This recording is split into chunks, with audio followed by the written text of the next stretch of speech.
Hey everyone, it's Raghu and Dave. We're back with Mindrolling, and the subtitle of our series is Just Ask the Experts. That's us. We know nothing. They know nothing. It's funny because David's partners, he was saying, what am I doing these podcasts? Tell that story. It's just like... Well, I mean, I think what I said to her was, I don't know. I can imagine why Raghu's doing it, but why am I know nothing. And she said, yeah, well, I agree. And you should do it. Yeah. You should do it because if you really knew nothing, you would really know something. Yeah. And, and that's not an exact, but it is true that the word nothing is one that the Dzogchen Vajrayana people tend to avoid because they see it as nihilistic. So there's another expression. We're going to get into that. But yeah. Raghu, tell us a little about the lineage, of Tulku Urgyen Rinpoche. This is part two. It's part two. Yeah, we did part two. one. Part two. And the good thing is, let me just say this. I thought about this, and I thought, I'm glad we didn't do 2 hours and then cut it in half, because I'd forgotten everything we said in the first one, which was about 6 weeks ago or something. So you may hear repetitions, but at least you won't hear some sort of stuff that you would have to watch the first one or listen to the first one. Yeah, this is unnecessary. Yeah, unnecessary. And really, the joke we make about just ask the experts. We know nothing. The corollary to that is we, with everyone, are doing the same thing. We are going into these teachings, 1,000-year-old, in this case, of course, the Tibetan teachings, to work through them and bounce off each other, and we get a little bit more aware, a little bit more awareness through this process. So that's really what this is about. And David and I are both really taken with Tulku Urgyen Rinpoche and his family. And many of our contemporary friends as well, Sharon Salzberg and Krishnadas, are actively taking teachings these days from his sons. One is Tsokni Rinpoche and one is Mingyur Rinpoche, and Choki Nyima is the other. But there is so people... Okay, so you're talking about this particular lineage, and David is going to detail it out a little bit. Yeah, but I will. But let me just say about lineage, the word, it's like people shy away. It sounds like a very complex learning process, or it's a way in which people delineate. Is that the right way to pronounce that word, Dave? Delineate. Yeah, delineate. Maybe. One thing from another. And the truth is, there are many paths to the top of the mountain. Every path gets there, one way or the other. So there's no separation. But the inspiration of this particular family of Tulku Urgyen Rinpoche is extraordinary. And it makes me personally think of, our time with Neem Karoli Baba. And, during that whole 3-year period, and some of us were there for more than, others, but got the same thing. It wasn't a matter of time because he was not in time. And so we were like having fun and playing around. So nobody thought of a lineage at that time. I mean, eventually we realized how Maharaji was leading us to understand particularly 2 major themes. One was Hanuman, which is service and love and kindness and caring and self-effacement. He was not interested in himself. That was one thing. And the other thing, I mean, I'm just saying this stuff now. I mean, there's, every person got a little bit of something different that they needed to move forward in their lives. But the other one was certainly the principle of the female principle, mother. and how he really did work with us on that. And then, of course, had Siddhima. When he left in 73, she came out and she spent a lot of time with us over the years. And so those two things were prominent. And then you start to think, okay, that makes sense as a lineage. And what is a lineage? It's something that gets shared and passed on, for sure. And Ram Dass was the one to initiate that particular lineage. So maybe talk about, this lineage with Tulku Urgyen, particularly what interested me when we had a conversation the other day about this was that he is the antecedent. He's the now, and now meaning the last 150 years, right? From 1,000 years ago or so, from more. From Padmasambhava. So you want to start there? Well, Padmasambhava is known for many things, but he brought Buddhism from India to Tibet, so crucial being.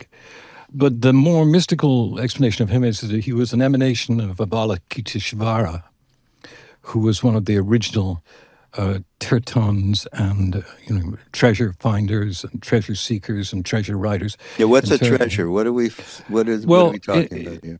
In this case, let's just put it down to this: Padmasambhava, as the originator of this line, this lineage, hid a lot of wisdom. And by that, I mean he actually put it in the ground or put it into a rock or just hid it for future reference, knowing, of course, that there would be a time when people would find them.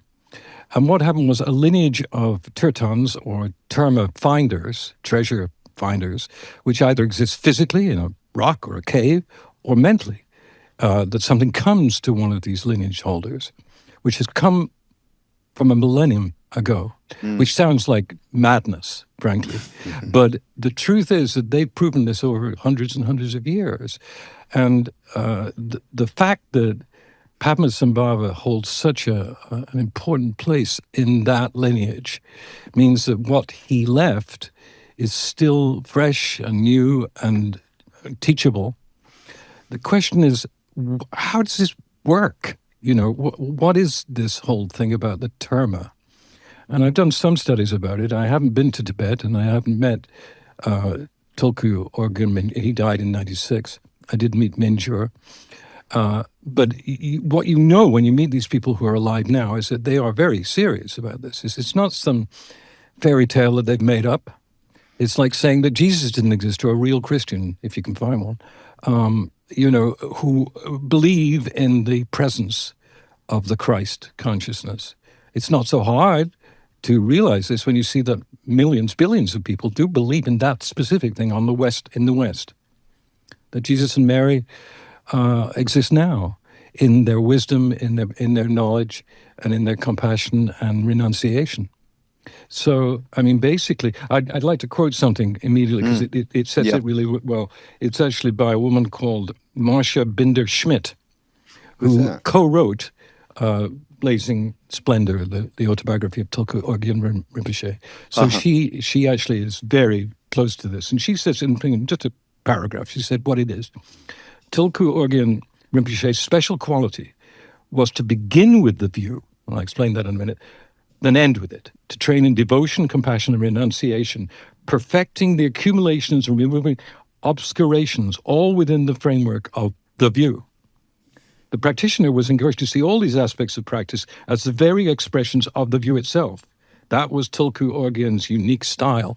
In other words, she says, and she knows, that he didn't build you through over years of study and meditation to a place. He started with the place you've got to be at and then work backwards. Mm-hmm. So he said, the view was created by great, not thinkers is the wrong word, great masters in the 9th century and to now. And we're incredibly fortunate that this man, Tulku Urgyen, lived until recently, 30 years ago. He died 30 years ago. And people met him That's Many amazing people. when you just think of that. Wow. Oh yeah, it's a killer thing to think about. That this lineage, which is described in the book Blazing Splendor in enormous detail. So the thing about it is the cumulative effect of hearing about one after another, after another, after another, dozens and dozens of them, some of them coming down to his grandmother and his grandfather, and certainly his father. These were all masters. And when you see how many of them were, and they know about them, you know, I mean, when people talk about the New Testament, for instance, they know it was written many years after Jesus. Mm-hmm. These things were written, these 100 treasures, these amazing pieces that are being found by current people in the termas, in the hidden places. They were doing it. And they just went for it then, as of now, and knew there would come, and this is the way they describe it, there would come an age when it would be essential study. Mm. And we're in that age. We are in that age because we need the humility and the compassion and the miraculous kind of use of the mind to study the mind. And so it is just, as Raghu just said, it's just remarkable beyond words that we now, us living still, are in touch with people who are in the direct lineage. And what that means also, of course, and some of you know this, a lot of people know this, that when a great master is reaching his finish, his death, they do look for the lineage. It's not necessarily the son or nephew. It could be someone from hundreds of miles away. It could be someone in a different country. Yeah. So basically what they're doing is they look for this person who has inherited mystically, but dynamically, the wisdom and the effective brilliance and emanation of Padmasambhava from the 9th century, which might sound a little strange, but it's less strange when you realize that these people all knew the last lot, and that lot knew the last lot, going back 10 centuries. And so you have to take this deeply seriously. And the great thing about it is that some of these guys, including Tulku Urgyen, I'll finish in a second, were amazingly interesting people. They weren't just, not that there's anything wrong with monks in a monastery, but they were all kinds of people. And it's interesting in terms of Maharaj in Karoli that people talk about him as being a rascal in many ways, you know. Well, Tulku Urgyen's father was a real rascal. He was a bandito. He was a bandito, a bandit really? in the mountains who would attack you with weapons and carried weapons all the time until he met his guru. And then the guru said, stop that, and we can renew you and change that. No more war, no more killing people, no more threatening people, no more wearing bandits' clothes. But the monks wear on now the maroon sleeveless thing that we all know about from the Walk of Peace, which is going on wonderfully right now in the United States, and from the Dalai Lama and from the Karmapa and other people. So this lineage, I hope I've explained it in some way, it's vital. And that's what attracts it to me, because when I was reading this book, Blazing Splendor, one after another, they know in dead detail what these people were doing, day to day. Who they were, where they lived, what kind of cave they lived in, how much anxiety they dealt with, how much really weird stuff from people who were crazy they dealt with, who they were able to heal by various forms of tantric and Vajrayana wisdom. So this is vital stuff. It's not just, it's vital stuff. Yeah. You know, when we were just talking, or when we first started out about the tradition, the legacy, and I thought about, okay, and I was, kind of playing around saying, when we were with Maharaj, it was like just fun, a nursery school, I guess, because we were all so young and we had no idea about anything except we had an openness, or else we wouldn't have been able to be there, that allowed for realization of what this truly lineage, which we, as I said, never would have thought of. Nothing. But then, so how about this? I was reading and I know you're going to quote too, but as it is, from Tulku Urgyen Rinpoche, which is it's a two-part book, right? It's extraordinary. Yeah, 2 volumes. Yeah. As it is, it's called. As it is. I got interested, rather, with the fact, so they have different essays in this book from his sons. And one of them was the one that I do know, C.K. Chokling Rinpoche, he passed. And I never really was that aware of him. And let me just read something, which is really will say something about how this is manifesting for me now. He said, I'd like to tell you about the outer, inner, and innermost life story of my father and guru, Tulku Urgyen Rinpoche. I will describe what I have heard with my own ears and seen with my own eyes. Of course, I didn't meet him when he was young, but I've heard many stories, and I personally witnessed the latter part of his life. One of his unique qualities, you listen, everybody? One of his unique qualities, and I thought for sure was his powerful, miraculous, his wisdom and was his warmth. I mean, that really was so revealing. His heart was full of great love and compassion. Even by ordinary social conventions, he had a really good character. He had no intentions other than to help beings. He was open-minded, possessing a vast, all-encompassing frame of mind. This was how my normal, worldly person would describe him. Tulku Urgyen Rinpoche had an enormous respect for the 3 jewels. He said among all Buddhist masters, Buddha Shakyamuni, which is who we know as the Buddha, was the first to catch his attention by triggering enormous faith and devotion. He was equally moved by Dharma, the teachings he had been given, and he had a high regard for the Sangha, who remained the practice of these teachings. So he basically gave what he gave in terms of what Tulku Urgyen represents around this vast devotion to this lineage, and at the same time this wonderful love and compassion and warmth that got translated down. I wish I had. I mean, it's not a regret, but I wish I had, because I could have, because he lived, as you said, till into the 90s, right? Could have.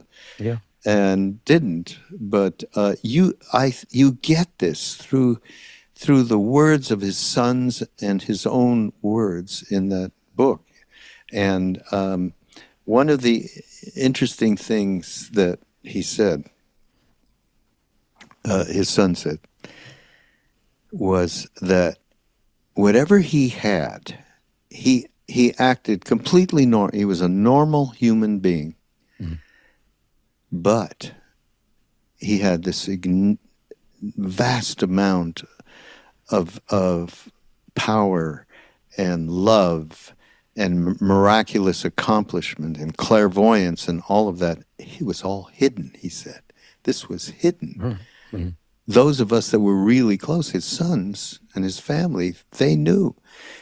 This is nothing more or less than what K.C. Tuari, one of our mentors, was.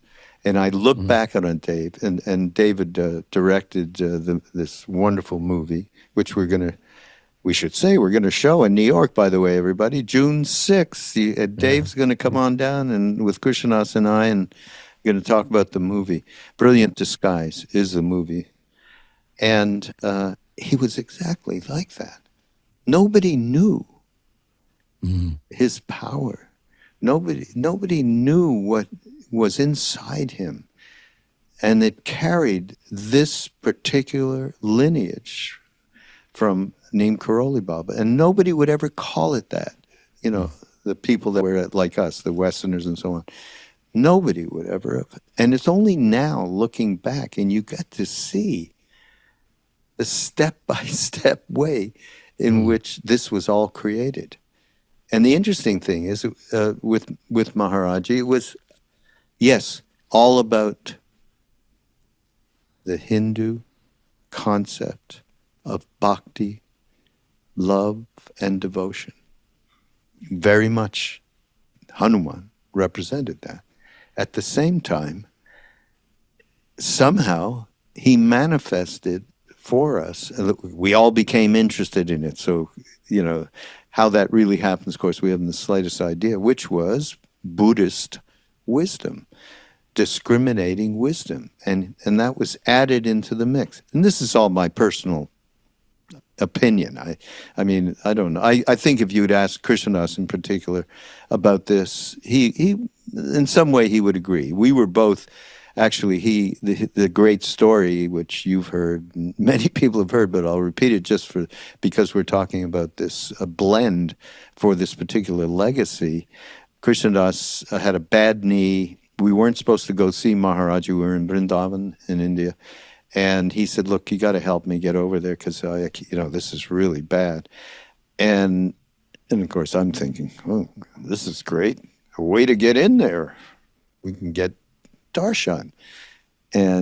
But I became the helpful friend.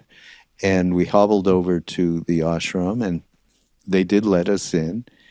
And this is a big aside. Maharaji looked at me and he said, you were such a good friend helping him over here. That's so great. Yeah.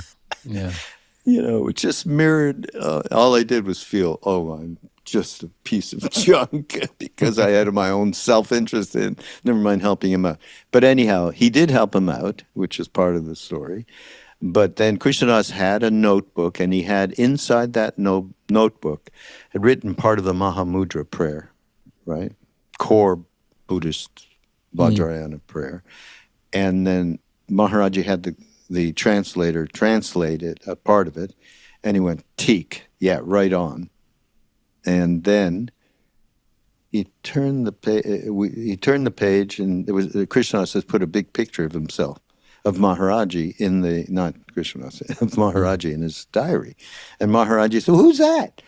And we were, yeah, you're just jiving. It's you. He said, nay, Buddha.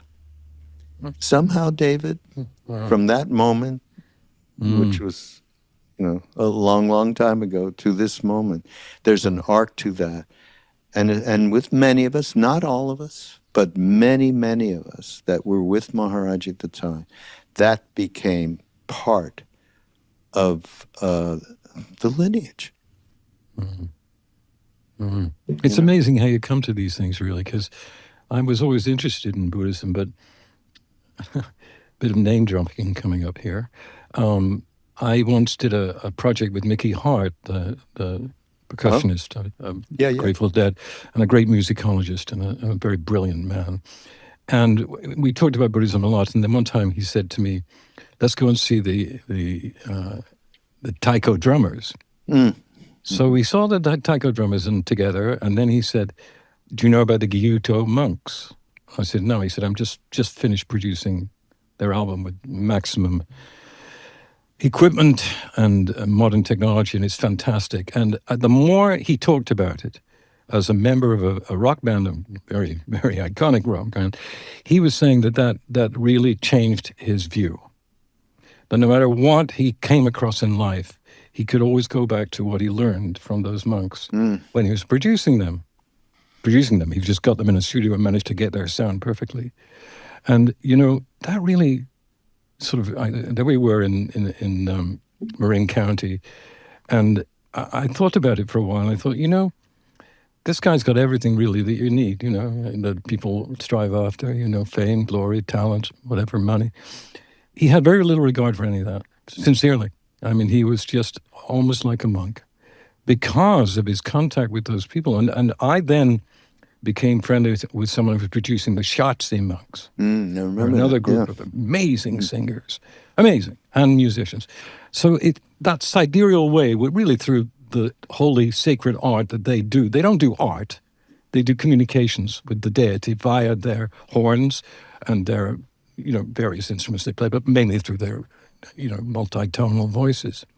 These, as you said, Raghu, it reminds me of the fact that thing about sub-ek, we're all one. It's all one. It all leads to that. I mean, in Buddhism, in Bhakti Yoga, in other things too, but particularly in those two things. And I was thinking about this, and one of the ways in which they suggest carefully is that you cannot get there without deep humility. Deep humility.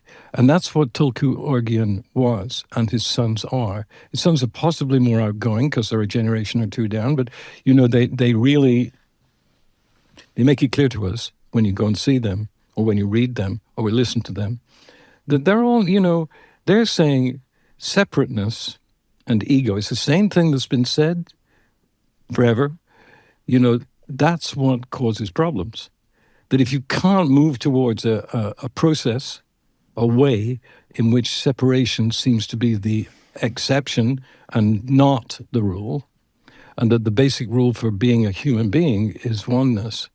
And that's, if we can move on into this a little bit, the thing that these kinds of as Tibetans, these wisdom finders, treasure finders, and explorers and expressors, is about the concept of cognitive emptiness. And they make it quite clear that this is not nihilism. That's why they don't call it empty. They say the ness, cognitive emptiness, is a thing that knows. And the mind is the thing that knows, and it's totally invisible, unfindable, unreachable, unteachable in a way. It's empty. You think of a brain, we've all been brought up on these deterministic, quasi-scientific ideas. The brain is there and it thinks of things and it does things and it has opinions and emotions. The heart has emotions and blah, blah, blah.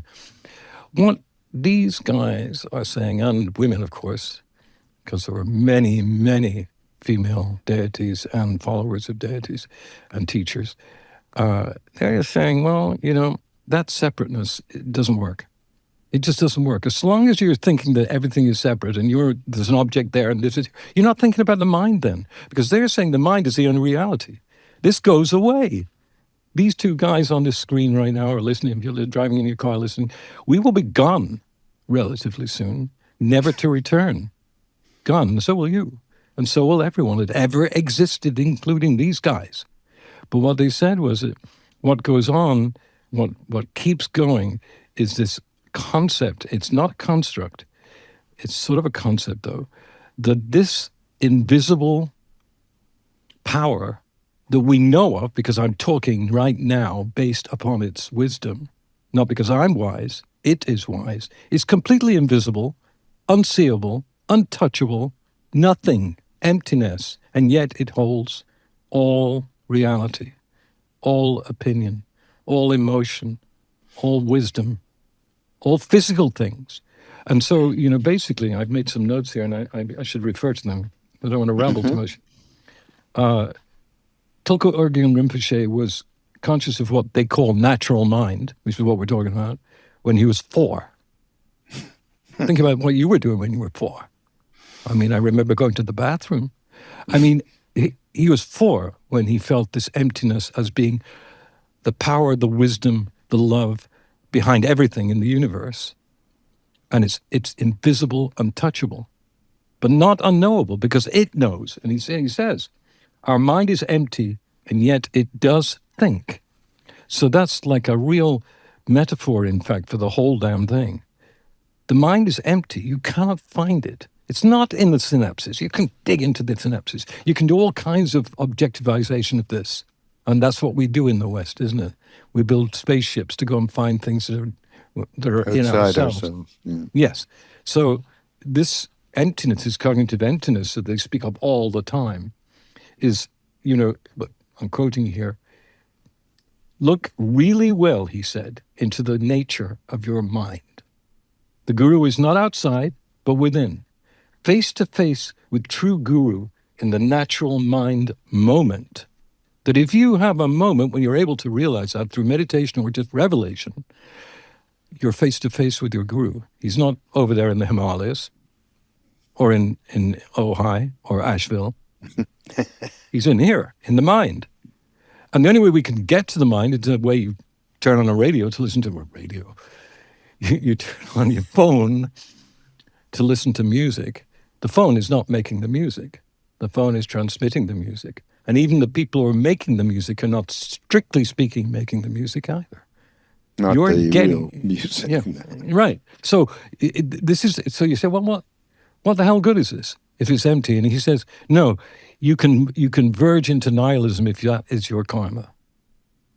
But if your karma is one of trying to find out what the heck this is all about, and why am I in it, and what is my karma, then it becomes the realest thing imaginable.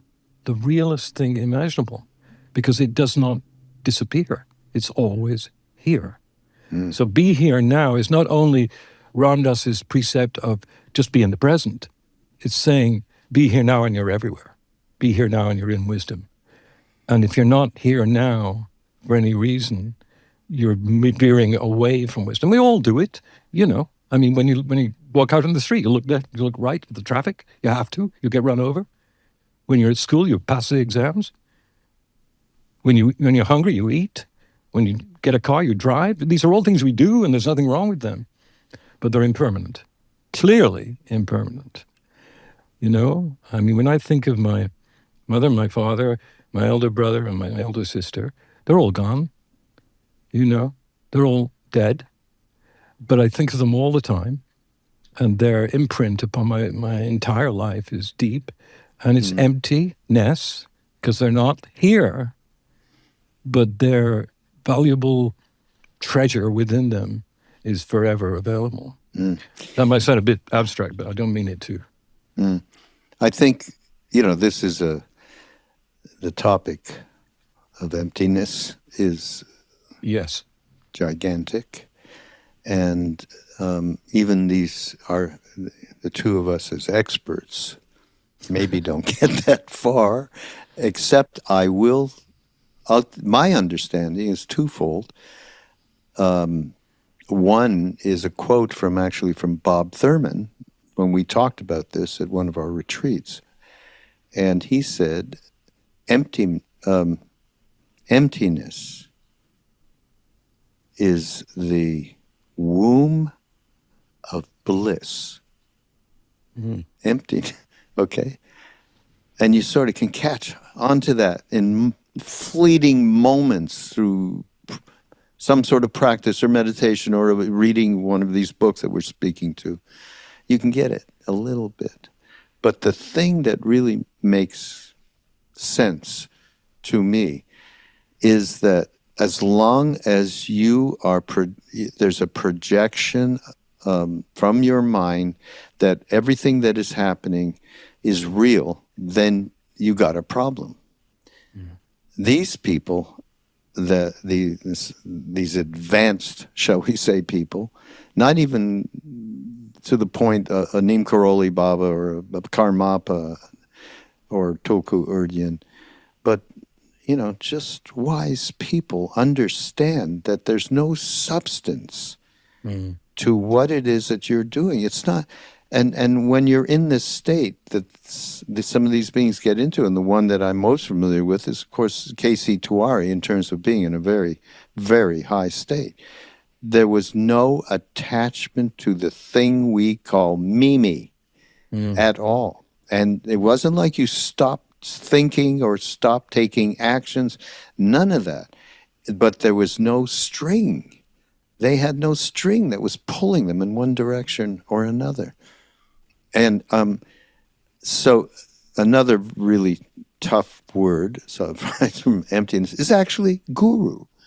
It has some really shitty implications of you have to surrender and you have to give it all up to the guru, all of this kind of Western thinking that we do.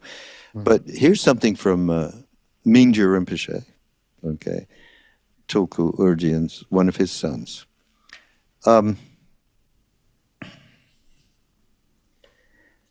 He says, we look at him, and he's talking about his father or the guru, and we see him as a human being just like us. I mean, he needs to eat, move about, go to the toilet, just as we do. So aren't we the same? This is antithetical to how we've been describing this stuff, but it's phenomenal. Actually, he says, we aren't. Rinpoche's experience of his identity is not linked with a material body of flesh and blood, okay? That's a gigantic distinction. This is hard for ordinary people like myself, and he ain't no ordinary person either, Mingyur Rinpoche, to understand. But that's how it actually is. If we train ourselves in devotion while deeply trusting that this is his real nature, then there is no doubt that we will receive his blessings. The vital point is to have trust in and devotion for your guru. This is all repeated by Karmapa and Dilgo Khyentse Rinpoche, these great beings that David and I, have spent a lot of time either through books or getting to see them in one way or the other. Yeah. So it's just another term, guru, that has been, really turned into something completely opposite to the nature of what that thing is. And I think everybody, and Ram Dass said everybody has a guru, and if you don't have one, I'll loan you mine. This is what he used to say, Yeah. But, and you don't have to call it a guru. I mean, a guiding something or other, a better angel, I don't know what, but we get stuck in words, and they have identities that take you away from what the reality is.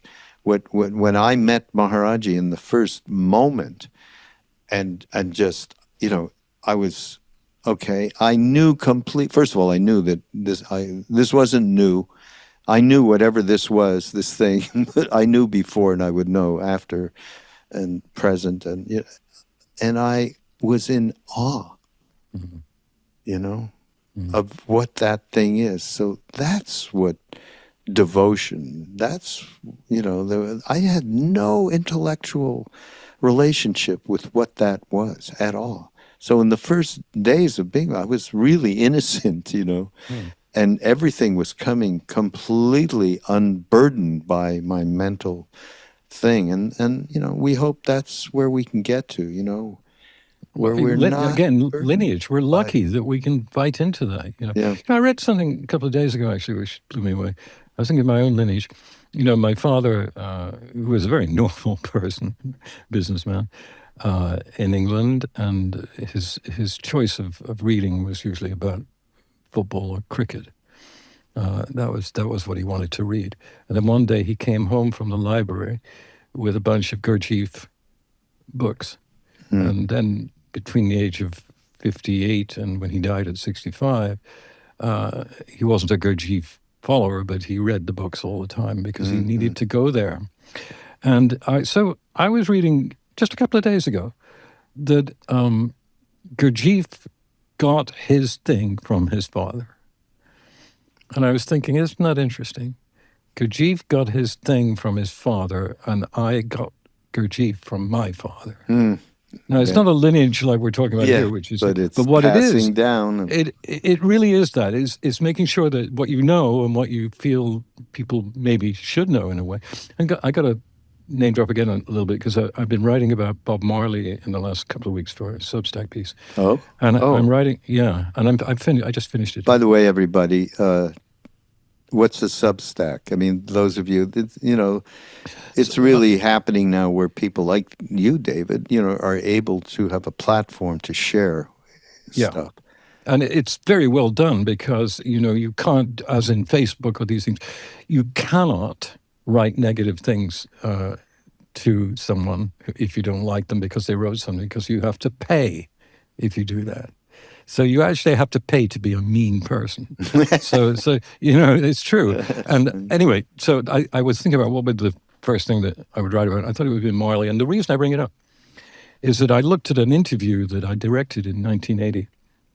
And I watched the whole interview. And directing for me was just sitting by the camera, making sure that people were quiet, you know. So I'm very fortunate. And I was sitting in a room in the Essex House Hotel in Manhattan with Bob and a few of the Whalers and about 15 other Rastas and my crew. And at one point, he was asked, what does it feel like to be a superstar? And Bob's head just went back like that and laughed. He said, I'm not a superstar, man. I'm just an ordinary man. What do you mean?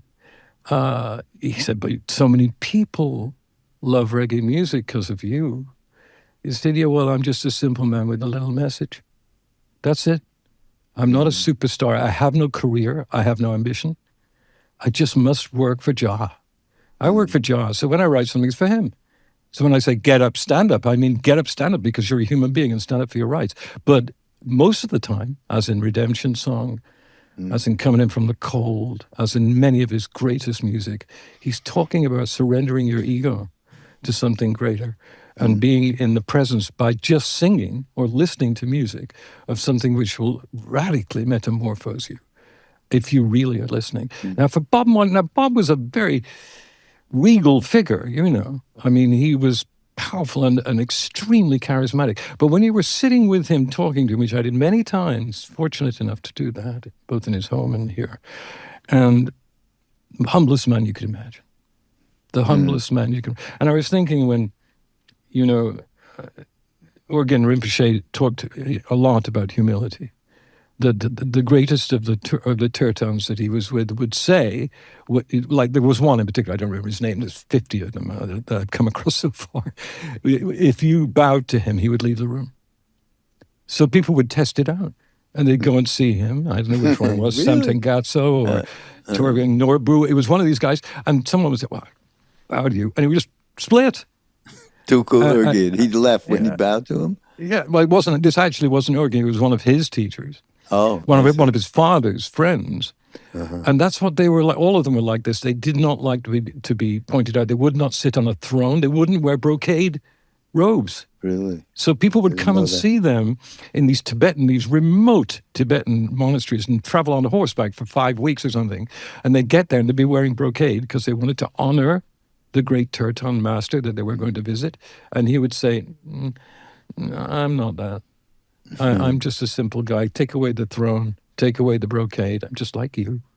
I just had the great fortune to be in a lineage of wise and communicative geniuses, because they weren't just, sort of, religiosity was not a part of it. Let's put it that way. It wasn't like that. It was more like, I found this out from him. He found it out from him. And if you go back far enough, they got it from Padmasambhava, who invented Buddhism in Tibet. Not a small thing. Tibet's a large country. It's not a little streak above India. It's a large country, and it's spread across the country like a virus, a great virus. And still, given those powers, and you mentioned this before, they saw themselves as just being vehicles, and fortunate enough to be able to do their job, which was to find ancient treasures with great... I mean, some of these termas were 100 volumes of books. They weren't just like little scraps. I mean, maybe they weren't there, but the terma would come to the great Tirtan, and the guy would know it in his head, and then he'd write it down. Boom, boom, boom, 100 volumes. Take him 5 days, nonstop, day and night, writing down volumes that were given to him by a thought that came to him when he went to a certain part of a ravine between two mountains in eastern Tibet. Wow. And then go back to the monastery and write like a maniac until he got it all down and then teach it. Now, these things are not Marvel comics. These things are not superheroes with capes. These are ordinary guys and girls like us who managed to be in this lineage. And we're in the lineage, whether we like it or not, because we're talking about it right now. We're reading about it. I mean, I like Ken Follett, and I like to read stupid novels and everything. But when it really comes down, and I watch thousands of bad series on Netflix and Prime and Apple, to the extent that I feel like I'm wasting my life. But when it comes down to something that's really got that superhuman thing, then you got to go here. You got to go here. This is a 400-page book packed with these guys. And they're all as real as reading about, I don't know, Bad Bunny. They were the Bad Bunnies of their age, thousands of them, and they managed to, I'm sorry, but... Yeah, this is, by the way, everybody, we're doing this on Super Bowl Sunday in 2026. So Bad Bunny's on our mind. Well, just think about it. And when he accepted the Grammy, instead of saying, well, I'm thanking this guy and doing this and this, I'm a great thing, he just said, the world is full of love and should be compassionate. We're not animals, and we're just fantastic people, all of us. And stop that. And of course, that the ripples in the manosphere that we live in but he was just a good man saying, I want to do good in the world with what I've been given, which is enormous. I mean, fantastic fame and fortune. But it's not so obscure, really. There was something I did want to talk about, though. Well, it's your turn. We're taking turns today. Well, yeah, I've been talking for like an hour. No. I did, I like to bring things down. Okay, like, how can that really help me day to day? What can I get, in this case, from Tulku Urgyen? So here's one thing, it's so damn practical. It's phenomenal. We usually get tied up in the web of past thought, future thought of the present. Let go of those three. This is the vivid present wakefulness. Vivid here means transparent, wide open, unobscured, like crystal. To yearn for some extra superior state, that this present wakefulness is simply fooling yourself.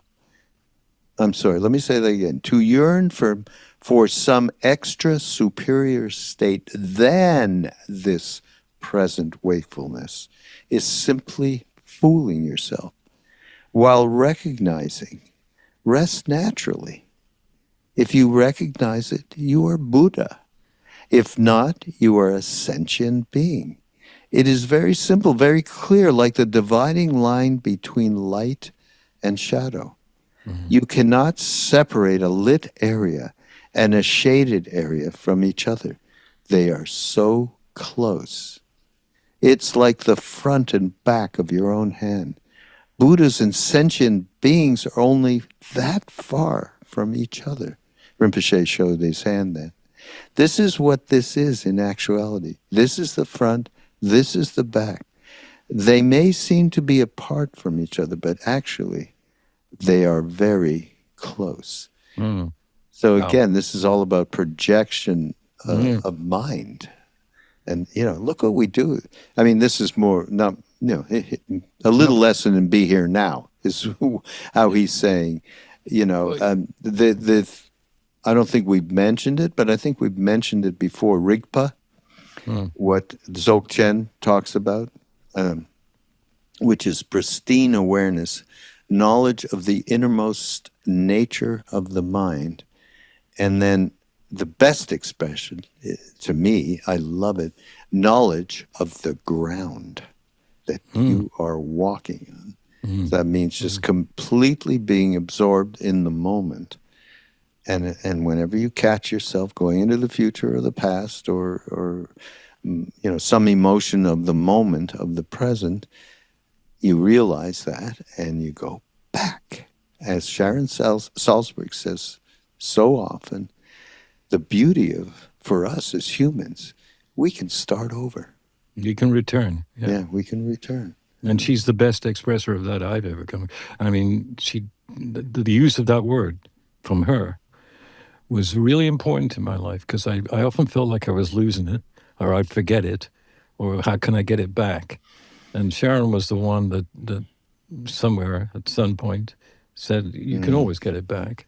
I mean, there's this word that they use, treksho. Treksho is kind of like the process of coming to this. And Urgyen called it 4 parts without 3, without past, present, and future. In other words, nothing. But it's not nothing. He keeps emphasizing the fact that there's a mountain of difference between empty and this, which is the knower. The knower that knows all hearts and knows all minds is the mind and the heart. But I mean, the heart is more, I think, slightly more metaphorical. When you talk about the mind, it is, in their view, it is the essence of everything, and yet it is invisible, untouchable, unknowable, uncatchable, but it knows.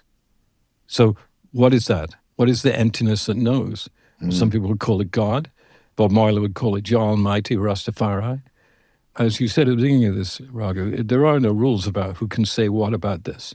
This is this. If it comes, it comes, and it comes in many guises. The only difference with these guys was that their lineage was so rich, and it was destroyed by communist China. Obviously, I mean, they wiped out. So I mean, remember, Raghu, we worked on that movie, Cry of the Snow Lion, right? Yeah. And Tibet, in that, Cry of the Snow Lion. Wonderful film, everybody. yeah. Oh, I mean, yeah. very, very, it just tears you down inside. It really does. Well, you see what See the happened to reality, the yeah. nuns, you know what, just eradicated and the whole thing. And at that time, and in fact, in the Urgyen book, he talks about Mao Zedong as being a kind of a demon, which is very counterintuitive for some people because they just consider him to be a left-wing icon or something. But I mean, he did damage, huge damage to an entire country. And the richness and variety and humor as well of these great, great, great teachers was immediately turned into how the heck do we get out of here? Because if we don't take this lineage out of here, it will never come back. I mean, they won't allow any of it. So they took the lineage out of Tibet and went into northern India, or wherever they went. They went to Italy, they went to Britain, they went to the United States. We're fortunate, you've said this many times, and it's so true, that we have this in front of us if we want it. And it's a gift from God because, you know, we might not have had it. Mao might have been far even worse than he was and destroyed every monastery, every monk, every Tirtana, every whatever. Didn't manage to do that. And so many, I mean, I see every day a new Tulku or a new Rinpoche of some kind I've never heard of before. They just keep coming up. Yeah. I mean, that's amazing. It really is. I just wanted to do something to talk about the relationship between bhakti and Buddhism. Urgyen said, this is a quote, "The consequences of our karmic body follow us after death, just as our shadow follows us." And then he forms studies and does this and finds yeshe, which is wakefulness. It said, death. If we manage to recognize at the moment when, and we are separated from the illusory body, the breath ceases at death, we can, in 3 seconds, perfect the strength of that recognition and stabilize it. So it's extremely pragmatic, this. It's not just saying, oh, well, airy-fairy stuff about I'm going to love everyone, and then I'm going to die and be reborn. No, he's saying, if you try this and make it part of your life, if not your whole life, but when you come to the point when you're leaving this body, there is an extreme relevance to this stuff. And he says, in those 3 seconds, if you can remember what we've all been talking about, the cognizant emptiness knows you, knows it, knows itself, knows everything, is everything. If you can remember that, and as he puts it, stabilize it, then you're in. Okay. Yogananda, one of the great masters of the time, wrote this, and very similar. Here it is. I made a thing of it so I could put it on a wall. Don't depend on death to liberate you from your imperfections. You're exactly the same after death as you were before. Nothing changes. You only give up the body. If you're a thief or a liar or a cheater before death, you don't become an angel merely by dying. If such were possible, then let us all go and jump in the ocean now and become angels at once. Whatever you have made of yourself thus far, so will you be hereafter. And when you reincarnate, you will bring that same nature with you. To change, you have to make the effort. This world is the place to do it. And that's exactly what these Tirtans are talking about. They're saying this world is the place to do it. This precious life, which may take millions of lives to get to, not just evoluting through or evolving, Rastas call it evoluting, not just evoluting through life forms, but evoluting from nothing, right through everything, from a tapeworm to this, to that, to this, to that, to then a baby, and then a human. And people throw it away. And these wise humans say, don't throw it away. It's a precious gift. And that's what Yogananda said, and it's what Urgyen says, that if you work at this, you will conquer death. You will get what they call deathless awareness, cognizant emptiness. So important. And it changes me, because when I get down about something or whatever, or even worse, bored, if I can just go to these guys, it's not that hard. You don't have to read the 100 lotus whatevers. You don't have to read any of that if you can just go to these guys and take what they've got, and they told you this is what it is, and they're unpretentious. So being unpretentious, you're not looking at someone who's so much different from you. Yeah. You know, I saw a debate with the Shartsi monks, which was astonishing. After they did their singing, they debate. Now, they were debating in Tibetan, and I was sitting in the front row in this small club in New York, and I understood it all. Not because I speak Tibetan, but because of their presence and what they were doing and the energy that was coming out of these two dudes debating with each other for 20 minutes after the concert in front of you. It was remarkable. Wow. What are they debating? They're debating, what is this life? What is this meaning? What is its real essence for us now, living now in this moment? That's what they're debating. They're not trying to find out who's smarter or who's more famous. End of rap. End of Have we just finished? ask the experts on Mindrolling. Yeah. David and again, I know I nothing. mean, there's so many But- other things to talk about, but you know, No, well, I have to do a part 3. But I'm all for that. Yeah. Yeah. I mean, yeah, there's just so much great information, teachings to make use of in this life. But I found something that I'm using on a morning, when I wake up in the morning, because I saw His Holiness, the Dalai Lama, said, this is what I do as soon as I am conscious out of sleep, okay? It is such a wonderful teaching. It's almost everything. As soon as I wake up in the morning, I remind myself that nothing exists as it appears, okay? We all wake up and we have thoughts and we believe them, okay? Even if it's simple stuff like we are involved, we are attached, there is no empty anything there. So I remind myself that nothing exists as it appears. Then I think about the sentient beings who want happiness, but experience suffering. I generate compassion for them, determined to help them as much as I can to eliminate their negative emotions. And that means all of us in the moment. It's not just, okay, I'm going to do this for someone else so I'll get a better result in some way or another. This is talking about all of us generating the compassion. Include yourself.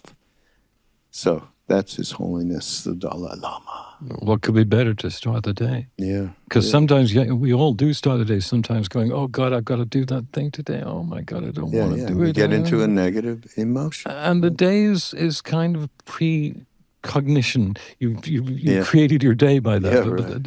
if you listen to just that you just quoted, Right. it will do. It will Yeah. do. It will enlighten you, or at least it will brighten you. You know. I think what I'm going to actually, I'm going to ask the producers of this podcast to actually take that quote from His Holiness, the Dalai Lama, and put it in the show notes so people can have it. They can just pick it up and make a little copy of it. Yeah, because it's simple, but it's powerful. Yeah. It changes your day. Yeah, exactly. Thank you, Dave, for being here and hanging great. out with me. It's always a joy, so Yeah, much love of a it. joy. Everybody, this is Mindrolling, and it's Raghu Markus and David Silver. And we will, of course, hook everybody up in the show notes, like I just said about this, His Holiness the Dalai Lama's quote on what he does first thing in the morning, and we'll have the books we've been speaking to, links to them, and anything else. You'll find it there. So you just go to BeHereNowNetwork.com/mindrolling, and we will share everything. That's the purpose of all of this. And go to BeHereNowNetwork.com, and there's wonderful podcasts from all sorts of people. It's amazing, God, yeah, actually. yeah, We're going in, by the way, and you'll be part of this, I didn't mention it to you, but we're going into a 10th anniversary of this network. 10 years, can you imagine? My God, and my God. Dave and I started out doing this alongside. It was just what we did through Mindrolling and what Ram Dass did through the Here and Now. Pretty amazing. So we're going to have a celebration in the summer of that. Oh, great. Something. So we'll do that, and everybody, all love. We'll see you next week on Mindrolling.